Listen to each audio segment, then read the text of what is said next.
মৰমৰ ছাত্ৰ-ছাত্ৰীসকল তোমালোকক মোৰ চেনেলটোলৈ স্বাগতম জনাইছোঁ। আজিৰ এই ভিডিঅ'টিৰ যোগেদি তোমালোকৰলৈ মই এটা কাৰ্যকলাপ লৈ আহিছোঁ। তোমালোকে কাৰ্যকলাপটো চোৱা। ইয়াত কি দিছে? উলট পালটকৈ লিখা আখৰবোৰ মিলাই অৰ্থপূৰ্ণ শব্দ লিখা।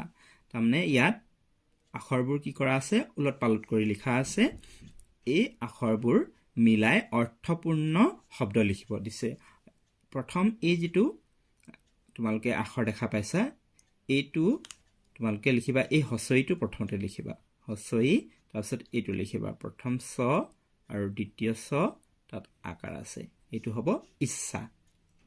এই ধৰণে ইয়াত কি কৰা আছে? আখৰবোৰ উলট পালট কৰি থোৱা আছে। এইখিনি আমি আখৰবোৰ মিলাই অৰ্থপূৰ্ণ শব্দ গঠন কৰিব লাগিব। ঠিক একেদৰে এইটো হ'ব পৰিষ্কাৰ। এইটো পৰিটো প্ৰথমতে লিখিবা, প ৰত হচৈকাৰে ৰি, পৰি।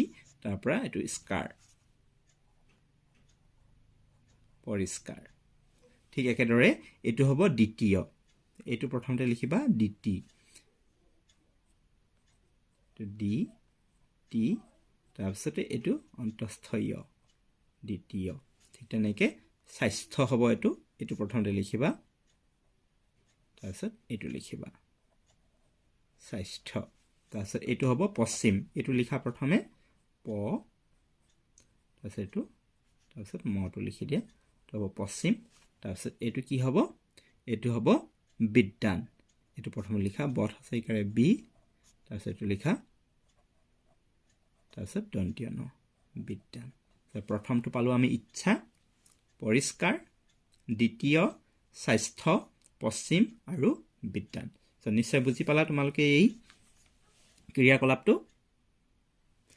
এই ক্ৰিয়াকলাপটো তোমালোকৰ দ্বিতীয় শ্ৰেণীৰ অংকুৰণ পাঠ্যপুথিৰ পৃষ্ঠা নং 80 দিয়া আছে। তোমালোকে তোমালোকৰ দ্বিতীয় শ্ৰেণীৰ অংকুৰণ পাঠ্যপুথিখন উলিয়াই 80 নম্বৰ পৃষ্ঠাত চালে এই কাৰ্যকলাপটো তোমালোকে পাবা।